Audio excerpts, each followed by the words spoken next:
इस विषय में कुछ भी संदेह न करो। ऐसा वचन सुनकर राजा युधिष्ठिर बोले, हे सर्वव्यापी भगवान, अनंत व्रत का महत्व तथा विधि कहिए। अनंत व्रत का अनुष्ठान करने वाले प्राणी को क्या पुण्य और क्या फल मिलता है वह भी कहिए। पूर्व काल में यह अनंत व्रत किसने किया और मृत्युलोक में किसने प्रकाशित किया, कृपया यह सब विस्तार पूर्वक हमसे कहिए। युधिष्ठिर घर में बड़ी चतुर थी। वह आंगन बाहर दरवाजे के ऊपर और बेली के ऊपर स्वास्थ्य के संग कमल के नीले, सफेद और काले अनेक प्रकार के चिन्हों को देखा करती थी। इसके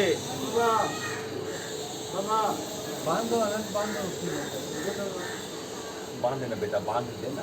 इसके अनंतर इसी तरह बहुत दिन बीतने पर कौमार्गावस्था में प्राप्त हुआ शीला पिता के घर में बड़ी मंगल देने वाली हुई। उसको देखकर पिता सोचने लगा कि हम यह कन्या पृथ्वी में किस गुणवान वर को दें। ऐसा विचार कर वे दुखी हुए। उसी समय उत्तम वेद वेदांग जानने वाले कौटिल्य नाम के मुनि कन्या के लिए आए। वे बोले कि तुम्हारी गुण युक्त कन्या से मैं विवाह करना चाहता हूँ। ऐसा सुनकर पिता ने शुभ दिन ब्राह्मणों में इंद्र कौटिल्य मुनि को अपनी कन्या दे दी।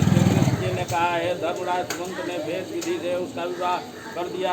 उस समय वहाँ पर स्त्रियाँ गीत गाने लगी। ब्राह्मण लोग सस्ती बातें घूमने लगा। इतने में बछड़े सहित एक गौ को देखा जो वन के मध्य में इधर उधर दौड़ रही थी। भगवान कृष्ण ने कहा कि हे पांडव, ब्राह्मण गौ से बोला कि तुमने अनंत भगवान को देखा हो तो बताओ।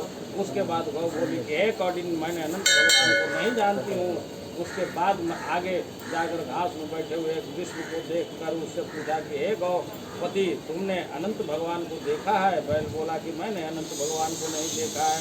उसके बाद आगे जाकर बड़ी सुंदरी दो पुष्करिणियाँ को देखा। उन बावलियों का जल उसमें से इसमें और इसमें से उसमें आता जाता हुआ अनेक प्रकार का कल्लोल करता और कमल कलार कुमुदनी आदि के पत्तों से होकर शोभमान हो रहा है। भ्रमर, हंस, चकोर, बगुलादि पक्षियों से सेवित उस पानी को देख ब्राह्मण ने उन दोनों पुष्करिणियों से पूछा कि तुम लोगों ने अनंत भगवान को कहीं देखा है? यह सुनकर वे दोनों पुष्करिणियाँ बोली कि हे द्विज, हमने अनंत भगवान को नहीं देखा है। आगे जाकर उसी तरह एक हाथी और एक डब देखा। उन दोनों से अभी ब्राह्मण ने पूछा कि क्या आप लोगों ने कहीं अनंत भगवान को देखा है? ऐसा पूछकर ब्राह्मण निराश हो उस जगह बैठ गया। हे राजन, यह कौटिल्य जीवन से निराश हो बड़ा विकल होता हुआ बहुत गर्व श्वास लेकर भूमि पर गिर पड़ा। फिर ब्राह्मण होश में आकर हे अनंत, ऐसा कहते कहते उठकर चित्त में यह निश्चय करता हुआ कि अब मैं जरूर प्राण त्याग कर दूंगा। भगवान श्री कृष्ण ने कहा, हे धर्मराज, उस ब्राह्मण ने प्राण देने के लिए वृक्ष में फांसी लगा ली। उसी समय दयाद हृदय अनंत भगवान से दक्ष हो एक वृद्ध ब्राह्मण का रूप धारण कर बोले कि यहाँ आओ, और उस कौटिल्य का हाथ पकड़कर गुफा में ले गए। उस गुफा में कौटिल्य मुनि ने एक नगर देखा जिसमें बड़े ही स्वरूपवान स्त्री पुरुष विद्यमान थे और शुभदायक दिव्य सिंहासन पर भगवान बैठे थे, जिनके अगल बगल शंख, चक्र, गदा, पद्म और गरुड़ शोभायमान हो रहे थे। वह मणि धारण किए, वनमाला आदि अनेक प्रकार हुआ। तुमको भी उसी तरह अनंत देव की कृपा से सब इच्छित वस्तु एक ही वर्ष में कथा सुनकर व्रत करने से प्राप्त हो जाएगी।